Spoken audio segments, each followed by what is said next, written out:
O Senhor esteja convosco.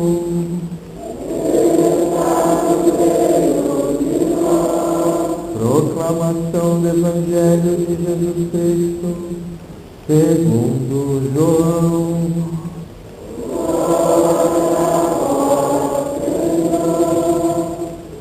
Naquele tempo, houve um casamento em Caná da Galileia. A mãe de Jesus estava presente, também Jesus e seus discípulos. Tinham sido convidados para o casamento. Como o vinho veio a faltar, a mãe de Jesus lhe disse: eles não têm mais vinho.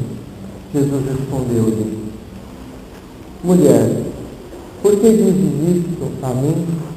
Minha hora ainda não chegou.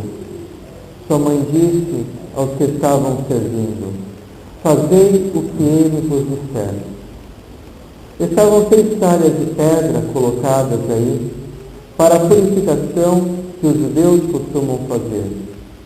Em cada uma delas cabiam mais ou menos 100 litros.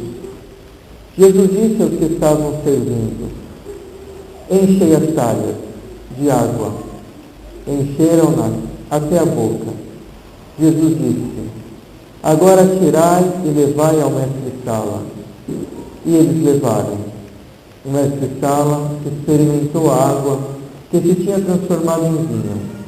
Ele não sabia de onde vinha, mas os que estavam servindo sabiam, pois eram eles que tinham tirado a água. O mestre-sala chamou então o noivo e lhe disse: todo mundo serve primeiro o vinho melhor. E quando os convidados estão embriagados, serve o vinho menos bom. Mas tu guardastes o vinho melhor até agora. Esse foi o início dos sinais de Jesus.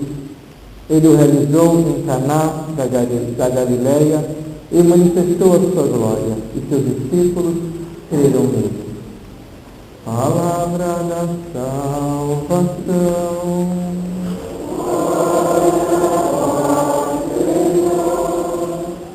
Que as palavras do Santo Evangelho cancelem os nossos pecados.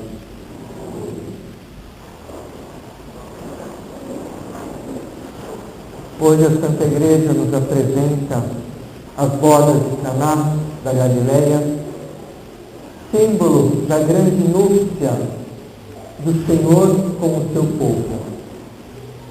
Aqui havia uma festa, a festa nupcial, de 2 esposos que haviam se casado, feito o matrimônio judaico. Então era costume, no matrimônio judaico, após o matrimônio, haver 3 dias de festa, onde era 3 dias com bebidas, comidas, danças, para comemorar. Era uma grande festa.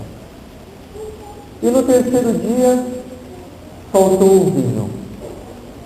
E o vinho era algo essencial na festa, porque, como diz o Salmo, o vinho alegra o coração do homem. Tanto que quando a gente bebe um pouco de vinho a mais, fica com o coração alegre, se alegra, vem a alegria. E é bom tomar um pouco de vinho, porque nós não somos protestantes, fanáticos.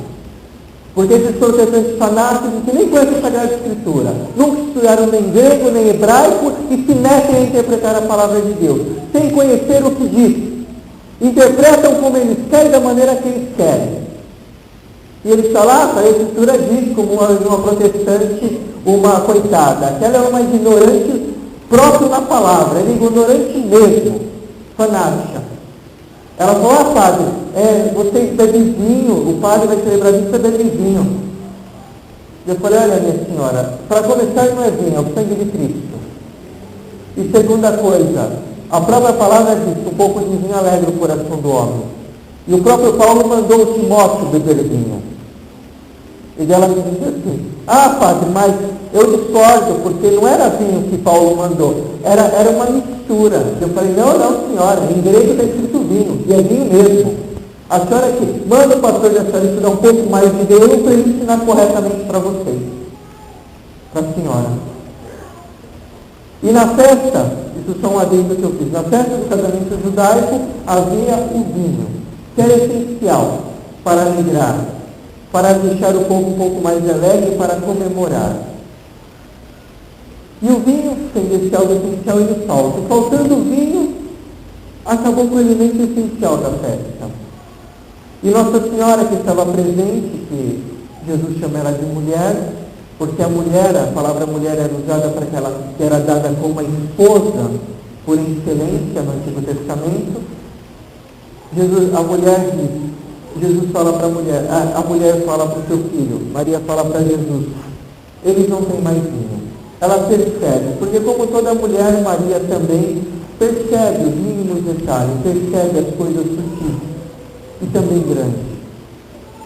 E Jesus disse, mulher, ainda não chegou a minha hora. Porque até então Jesus não tinha se manifestado nenhuma vez de forma pública. Jesus não tinha ainda mostrado o seu poder e o dom que Deus também deu para ele. E nisso,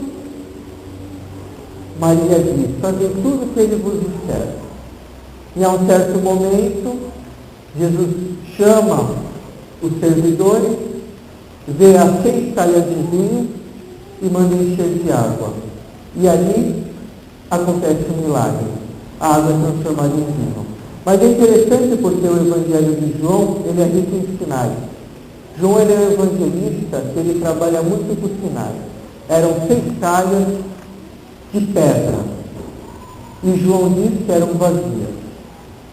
As 6 talhas, o número 6, na simbologia bíblica, é um número incompleto, que significa que algo está faltando, porque só o número 7 que é o sinal da plenitude, onde tudo está completo.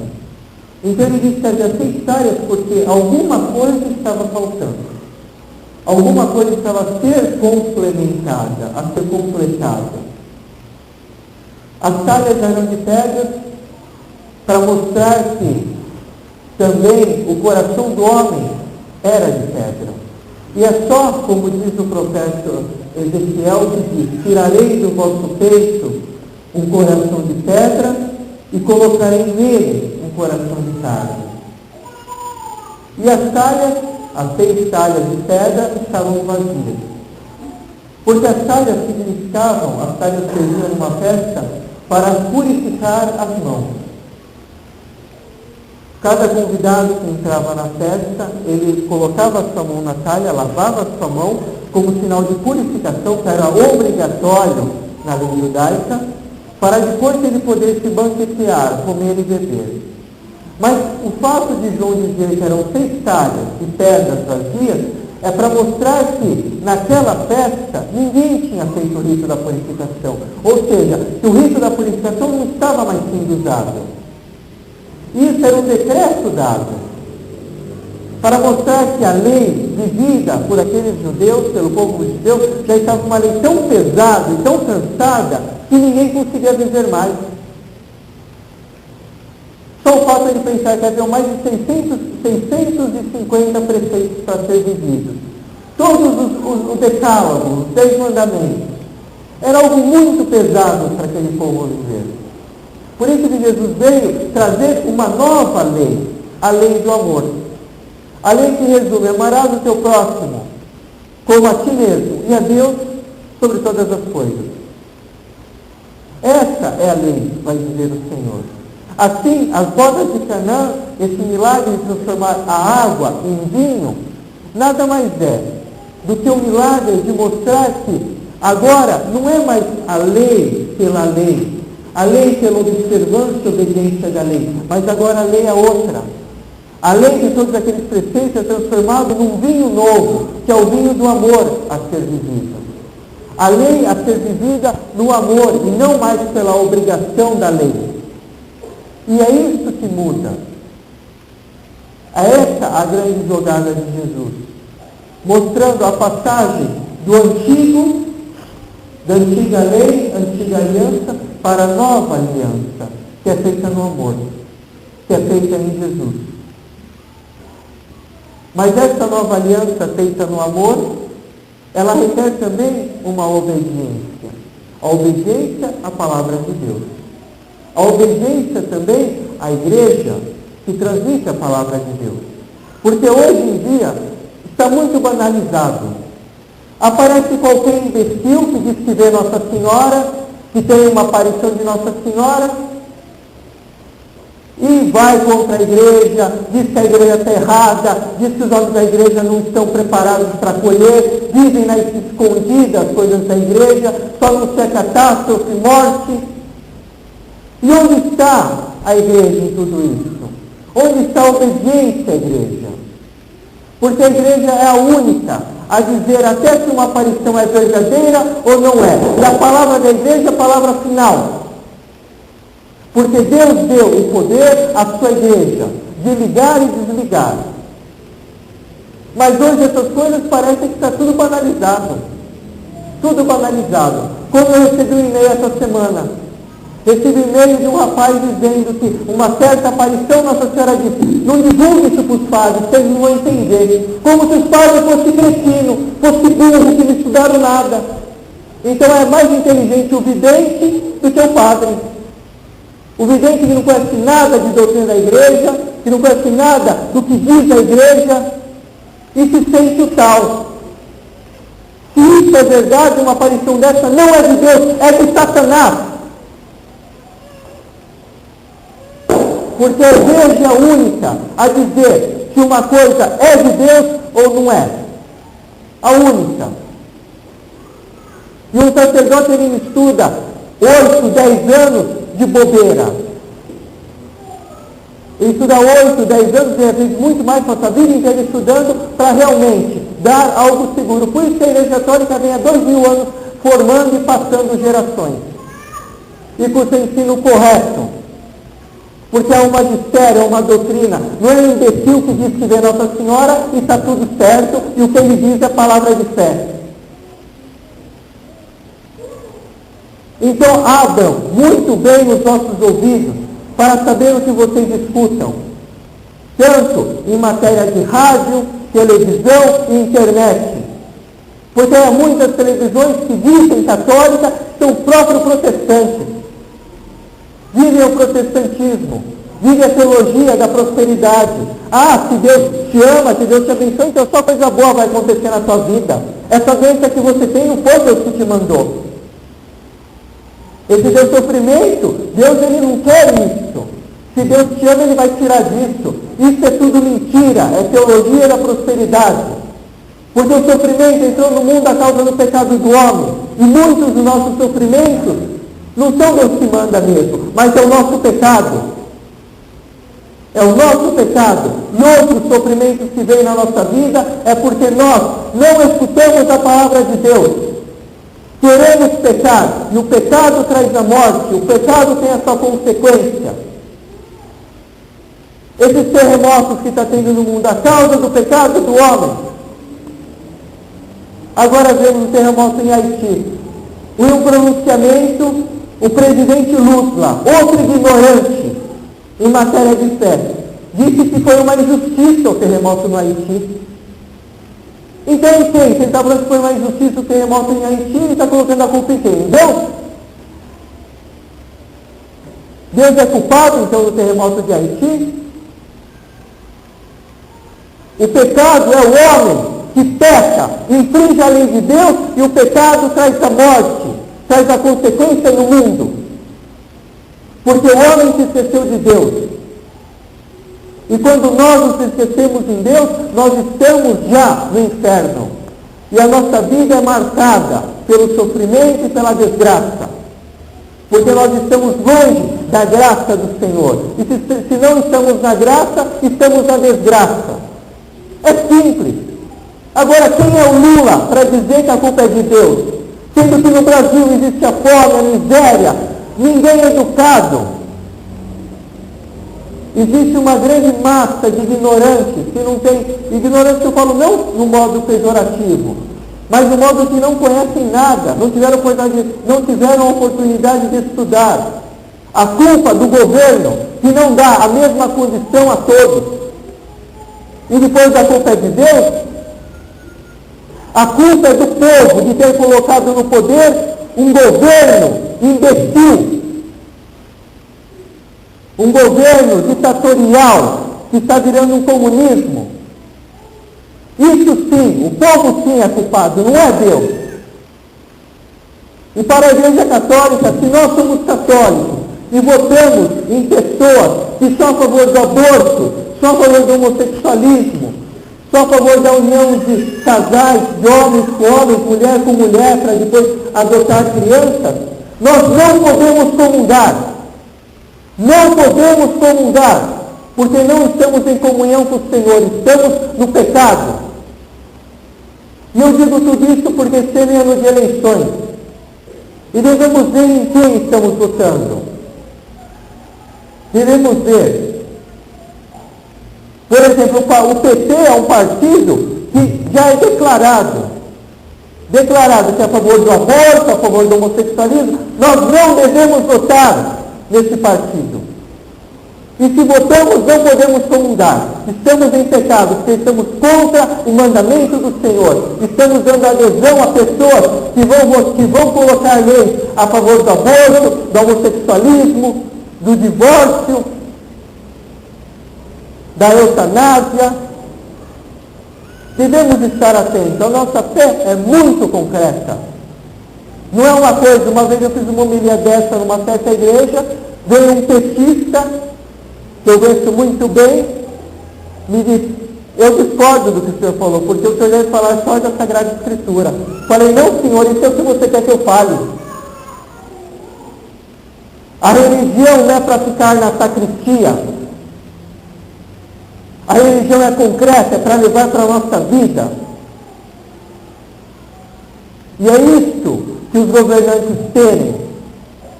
Como o governo do Evo Morales, que se pronunciou dizendo que a igreja é uma monarquia.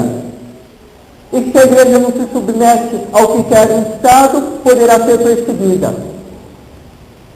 E como o Evo e todos os outros aqui também são amiguinhos do Lula, logo o Lula vai fazer a mesma coisa. E aí acontece a perseguição da igreja. E é bom que aconteça, porque aí veremos muitos bispos, padres, que estão unidos ao poder, que estão querendo só fama, dinheiro, sucesso e aplauso, está tudo correndo.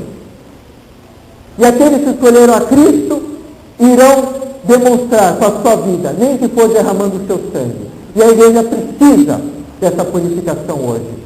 Porque muitos padres que vivem só na televisão, falando o nome de Jesus é doce, só isso e aquilo, cantando, irmão, levanta a mão, vamos louvar, que não diz nada diante das câmeras, não falam contra o aborto, contra o homossexualismo, contra as drogas e etc. Esses são os primeiros que vão correr. Os primeiros. Então devemos estar atentos às informações que recebemos, porque muitos canais de televisão, sites da internet e rádios que escutamos que se dizem católicas, se não estão em comunhão com o que diz a igreja, não são católicos. Não são católicos. E nem tudo que diz é verdade. Como, por exemplo, muitas coisas que ele já virou moda. O que fala na canção nova, todo mundo quer levar para a sua paróquia, como se fosse palavra de verdade. Palavra de Deus. Um exemplo disso é o silêncio. Na canção nova é só uma música, 3 outros momentos da missa. Faz um momento de silêncio. Depois que o pessoal chega na paróquia, não consegue silenciar. E acha que é certo que está falando a canção nova. Porque é uma televisão, que é grande. Devemos estar atentos. Muito atentos. E uma coisa que é muito bonita no Evangelho de hoje, é que Jesus mostra que essa lei do amor é o que traz aquilo que falta, o essencial. O vinho novo. Na nossa vida, nós podemos ter tudo. Dinheiro, poder, trabalho, sucesso, família, ter tudo aquilo que nós fizemos. Mas se falta o essencial, que é o amor, que é o vinho novo, tudo na nossa vida desmorona. Tudo. Jesus ele veio para transformar esta água no vinho novo. E nós podemos perguntar, mas o que no meu coração precisa ser transformado no vinho novo? O que? Porque pode ser que algo na nossa vida está faltando, e muitas vezes pode estar faltando aquilo que é realmente essencial. Aquilo que é realmente essencial. E se nós vemos que aquilo que é essencial na nossa vida está faltando, o nosso coração se encontra angustiado, em depressão, triste, com um vazio, nós devemos apresentar isso para o Senhor pelas mãos de Maria e pedir que o Senhor transforme em algo novo na nossa vida. Então, irmãos, nessa Eucaristia, da mesma forma que o vinho vai se transformar em sangue, no sangue do Senhor, colocamos também o céu no nosso coração e pedimos que no momento da consagração, aquilo também se transforme no nosso coração em algo novo. Crê em Deus Pai Todo-Poderoso,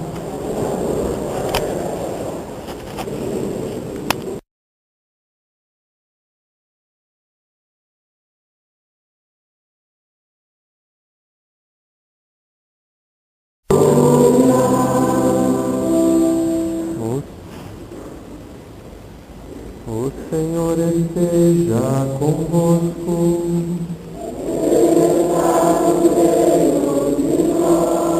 Proclamação do Evangelho de Jesus Cristo, segundo João.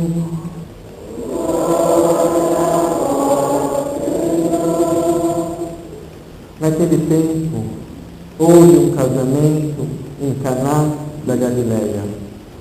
A mãe de Jesus estava presente, também Jesus e seus discípulos. Tinham sido convidados para o casamento. Como o vinho veio a faltar, a mãe de Jesus lhe disse: eles não têm mais vinho. Jesus respondeu-lhe: mulher, por que dizes isto a mim? Minha hora ainda não chegou. Sua mãe disse aos que estavam servindo: fazei o que ele vos disser. Estavam 3 talhas de pedra colocadas aí para a purificação que os judeus costumam fazer. Em cada uma delas cabiam mais ou menos 100 litros. Jesus disse aos que estavam servindo: enchei as talhas de água. Encheram-nas até a boca. Jesus disse: agora tirai e levai ao mestre-sala. E eles levaram. O mestre-sala experimentou a água que se tinha transformado em vinho. Ele não sabia de onde vinha, mas os que estavam servindo sabiam, pois eram eles que tinham tirado a água. O mestre-sala chamou então o noivo e lhe disse: todo mundo serve primeiro o vinho melhor. E quando os convidados estão embriagados, serve o vinho menos bom. Mas tu guardastes o vinho melhor até agora. Esse foi o início dos sinais de Jesus. Ele o realizou em Caná da Galileia e manifestou a sua glória, e seus discípulos creram nele. Palavra da salvação.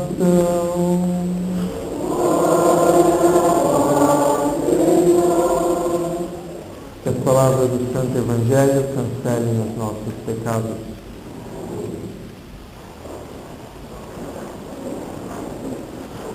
Hoje a Santa Igreja nos apresenta as bodas de Caná da Galileia, símbolo da grande núpcia do Senhor com o seu povo. Aqui havia uma festa, a festa nupcial, de 2 esposos que haviam se casado, feito o matrimônio judaico. Então era costume, no matrimônio judaico, após o matrimônio, haver 3 dias de festa, onde era 3 dias com bebidas, comidas, danças, para comemorar, era uma grande festa. E no terceiro dia, faltou o vinho. E o vinho era algo essencial na festa, porque, como diz o Salmo, o vinho alegra o coração do homem. Tanto que quando a gente bebe um pouco de vinho a mais, fica o coração alegre, se alegra, vem a alegria. E é bom tomar um pouco de vinho, porque nós não somos protestantes, fanáticos. Porque esses protestantes fanáticos que nem conhecem a Sagrada Escritura, nunca estudaram nem grego, nem hebraico e se metem a interpretar a palavra de Deus, sem conhecer o que diz. Interpretam como eles querem, da maneira que eles querem. E ele está lá, a Escritura diz, como uma protestante, uma coitada. Aquela é uma ignorante própria na palavra, ela é ignorante mesmo, fanática. Ela falou, padre, você bebe vinho, o padre vai celebrar isso, você bebe vinho. Eu falei, olha, minha senhora, para começar não é vinho, é o sangue de Cristo.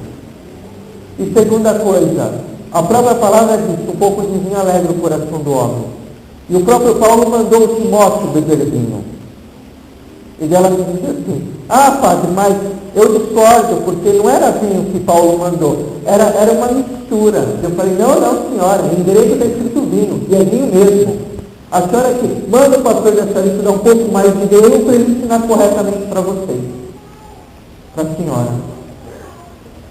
E na festa, isso só um adendo que eu fiz, na festa do casamento judaico havia o vinho, que era essencial para alegrar, para deixar o povo um pouco mais alegre, para comemorar. E o vinho, sendo esse algo essencial, ele falta. E faltando o vinho, acabou com o elemento essencial da festa. E Nossa Senhora, que estava presente, que Jesus chama ela de mulher, porque a mulher, a palavra mulher era usada para aquela que era dada como uma esposa por excelência no Antigo Testamento. A mulher diz, Jesus fala para a mulher fala para o seu filho, Maria fala para Jesus, eles não têm mais vinho. Ela percebe, porque como toda mulher, Maria também percebe os mínimos detalhes, percebe as coisas sutis e também grandes. E Jesus diz, mulher, ainda não chegou a minha hora. Porque até então Jesus não tinha se manifestado nenhuma vez de forma pública. Jesus não tinha ainda mostrado o seu poder e o dom que Deus também deu para ele. E nisso, Maria diz, fazei tudo o que ele vos disser. E a um certo momento, Jesus chama os servidores, vê as 6 talhas de vinho e manda encher de água. E ali acontece um milagre. A água é transformada em vinho. Mas é interessante porque o Evangelho de João, ele é rico em sinais. João ele é um evangelista que ele trabalha muito com sinais. Eram 6 talhas de pedra. E João diz que eram vazias. As 6 talhas, o número 6, na simbologia bíblica, é um número incompleto. Que significa que algo está faltando. Porque só o número 7 que é o sinal da plenitude, onde tudo está completo. Então ele diz que havia 6 talhas porque alguma coisa estava faltando. Alguma coisa estava a ser complementada, a ser completada. As talhas eram de pedra para mostrar que também o coração do homem era de pedra. E é só, como diz o profeta Ezequiel, que diz, tirarei do vosso peito um coração de pedra e colocarei nele um coração de carne. E as talhas, as 6 talhas de pedra, estavam vazias. Porque as talhas significavam, as talhas serviam numa festa para purificar as mãos. Cada convidado que entrava na festa, ele colocava a sua mão na talha, lavava a sua mão, como sinal de purificação, que era obrigatório na lei judaica, para depois ele poder se banquetear, comer e beber. Mas o fato de João dizer que eram 6 talhas de pedras vazias, é para mostrar que naquela festa ninguém tinha feito o rito da purificação. Ou seja, que o rito da purificação não estava mais sendo usado. Isso era um decreto dado. para mostrar que a lei vivida por aqueles judeus, pelo povo judeu, já estava uma lei tão pesada e tão cansada que ninguém conseguia viver mais. Só o fato de pensar que haviam mais de 650 preceitos para ser vividos. Todos o decálogo, os 10 mandamentos, era algo muito pesado para aquele povo viver. Por isso que Jesus veio trazer uma nova lei, a lei do amor. A lei que resume: amarás o teu próximo como a ti mesmo e a Deus sobre todas as coisas. Essa é a lei, vai dizer o Senhor. Assim, as bodas de Canaã, esse milagre de transformar a água em vinho, nada mais é do que o milagre de mostrar que agora não é mais a lei pela lei, a lei pela observância e obediência da lei, mas agora a lei é outra. A lei de todos aqueles preceitos é transformado num vinho novo, que é o vinho do amor a ser vivido. A lei a ser vivida no amor e não mais pela obrigação da lei. E é isso que muda. É essa a grande jogada de Jesus, mostrando a passagem do antigo, da antiga lei, antiga aliança, para a nova aliança, que é feita no amor, que é feita em Jesus. Mas essa nova aliança feita no amor, ela requer também uma obediência. A obediência à palavra de Deus. A obediência também à igreja que transmite a palavra de Deus. Porque hoje em dia está muito banalizado. Aparece qualquer imbecil que diz que vê Nossa Senhora, que tem uma aparição de Nossa Senhora, e vai contra a igreja, diz que a igreja está errada, diz que os homens da igreja não estão preparados para acolher, dizem nas escondidas coisas da igreja, só não ser catástrofe, morte. E onde está a igreja em tudo isso? Onde está a obediência à igreja? Porque a igreja é a única a dizer até se uma aparição é verdadeira ou não é. E a palavra da igreja é a palavra final. Porque Deus deu o poder à sua igreja de ligar e desligar. Mas hoje essas coisas parecem que está tudo banalizado. Tudo banalizado. Como eu recebi um e-mail essa semana. Recebi um e-mail de um rapaz dizendo que uma certa aparição Nossa Senhora disse: não divulgue isso para os padres, vocês não vão entender. Como se os padres fossem cretinos, fossem burros, que não estudaram nada. Então é mais inteligente o vidente do que o padre. O vidente que não conhece nada de doutrina da igreja, que não conhece nada do que diz a igreja, e se sente o tal. Se isso é verdade, uma aparição dessa não é de Deus, é de Satanás. Porque a igreja é a única a dizer se uma coisa é de Deus ou não é. A única. E um sacerdote, ele estuda 8, 10 anos de bobeira. Ele estuda 8, 10 anos, e às vezes muito mais, passa a vida inteira estudando para realmente dar algo seguro. Por isso que a Igreja Católica vem há 2000 anos formando e passando gerações. E com o seu ensino correto. Porque é um magistério, é uma doutrina. Não é um imbecil que diz que vê Nossa Senhora e está tudo certo, e o que ele diz é palavra de fé. Então abram muito bem os nossos ouvidos para saber o que vocês escutam.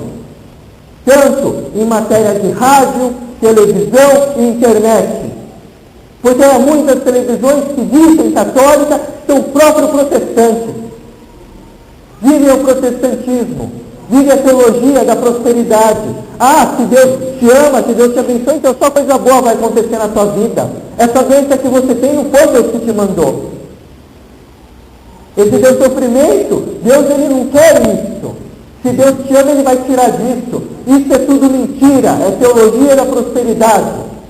Porque o sofrimento entrou no mundo a causa do pecado do homem. E muitos dos nossos sofrimentos não são Deus que manda mesmo, mas é o nosso pecado. É o nosso pecado. E outros sofrimentos que vêm na nossa vida é porque nós não escutamos a palavra de Deus. Queremos pecar, e o pecado traz a morte, o pecado tem a sua consequência. Esses terremotos que está tendo no mundo, a causa do pecado do homem. Agora vemos o terremoto em Haiti. Em um pronunciamento, o presidente Lula, outro ignorante em matéria de fé, disse que foi uma injustiça o terremoto no Haiti. Então, em quem? Se ele está falando que foi uma injustiça o terremoto em Haiti, ele está colocando a culpa em quem? Em Deus? Deus é culpado, então, do terremoto de Haiti? O pecado é o homem que peca, infringe a lei de Deus, e o pecado traz a morte, traz a consequência no mundo. Porque o homem se esqueceu de Deus. E quando nós nos esquecemos em Deus, nós estamos já no inferno. E a nossa vida é marcada pelo sofrimento e pela desgraça.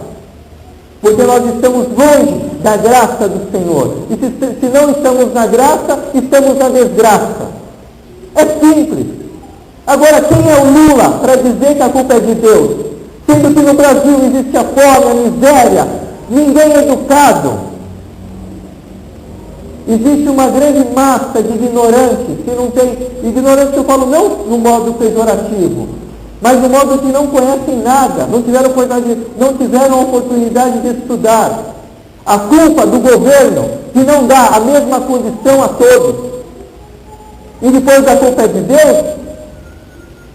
A culpa é do povo de ter colocado no poder um governo imbecil. Um governo ditatorial que está virando um comunismo. Isso sim, o povo sim é culpado, não é Deus.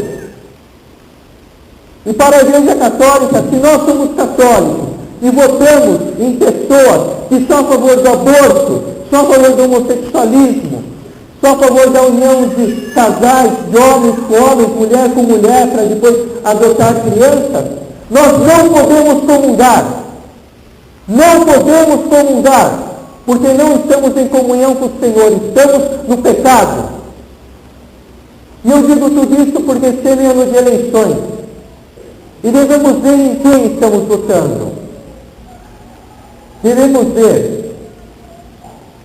Por exemplo, o PT é um partido que já é declarado que é a favor do aborto, a favor do homossexualismo. Nós não devemos votar nesse partido. E se votamos, não podemos comungar. Estamos em pecado, porque estamos contra o mandamento do Senhor. Estamos dando adesão a pessoas que vão colocar leis a favor do aborto, do homossexualismo, do divórcio, da eutanásia. Devemos estar atentos. A nossa fé é muito concreta.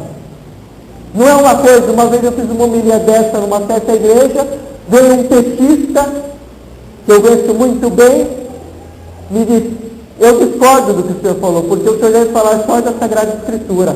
Falei, não senhor, isso é o que você quer que eu fale. A religião não é para ficar na sacristia. A religião é concreta, é para levar para a nossa vida. E é isso que os governantes temem, como o governo do Evo Morales, que se pronunciou dizendo que a igreja é uma monarquia, e que se a igreja não se submete ao que quer o Estado, poderá ser perseguida. E como o Evo e todos os outros aqui são amiguinhos do Lula, logo o Lula vai fazer a mesma coisa. E aí acontece a perseguição da igreja. E é bom que aconteça, porque aí veremos muitos bispos, padres, que estão unidos ao poder, que estão querendo só fama, dinheiro, sucesso e aplauso, sai tudo correndo. E aqueles que escolheram a Cristo irão demonstrar com a sua vida, nem que for derramando o seu sangue. E a igreja precisa dessa purificação hoje. Porque muitos padres que vivem só na televisão, falando o nome de Jesus é doce, só isso e aquilo, cantando, irmão, levanta a mão, vamos louvar, que não diz nada diante das câmeras, não falam contra aborto, contra o homossexualismo, contra as drogas, e etc. Esses são os primeiros que vão correr. Os primeiros. Então devemos estar atentos às informações que recebemos, porque muitos canais de televisão, sites da internet e rádios que escutamos que se dizem católicas, se não estão em comunhão com o que diz a igreja, não são católicos. Não são católicos. E nem tudo que diz é verdade. Como, por exemplo, muitas coisas que ele já virou moda. O que fala na canção nova, todo mundo quer levar para a sua paróquia, como se fosse palavra de verdade. Palavra de Deus. Um exemplo disso é o silêncio. Na canção nova é só uma música atrás de outra, um momento da missa. Faz um momento de silêncio. Depois que o pessoal chega na paróquia, não consegue silenciar. E acha que é certo que está falando a canção nova. Porque é uma televisão, que é grande. Devemos estar atentos. Muito atentos. E uma coisa que é muito bonita no Evangelho de hoje é que Jesus mostra que essa lei do amor é o que traz aquilo que falta, o essencial, o vinho novo. Na nossa vida, nós podemos ter tudo. Dinheiro, poder, trabalho, sucesso, família, ter tudo aquilo que nós quisermos. Mas se falta o essencial, que é o amor, que é o vinho novo, tudo na nossa vida desmorona. Tudo. E Jesus ele veio para transformar esta água no vinho novo. E nós podemos perguntar, mas o que no meu coração se precisa ser transformado no vinho novo? O que? Porque pode ser que algo na nossa vida está faltando, e muitas vezes pode estar faltando aquilo que é realmente essencial. Aquilo que é realmente essencial. E se nós vemos que aquilo que é essencial na nossa vida está faltando, o nosso coração se encontra angustiado, em depressão, triste, com um vazio, nós devemos apresentar isso para o Senhor pelas mãos de Maria e pedir que o Senhor transforme em algo novo na nossa vida. Então, irmãos, nessa Eucaristia, da mesma forma que o vinho vai se transformar em sangue, no sangue do Senhor, colocamos também o que está no nosso coração e pedimos que no momento da consagração, aquilo também se transforme no nosso coração em algo novo. Crê em Deus Pai Todo-Poderoso,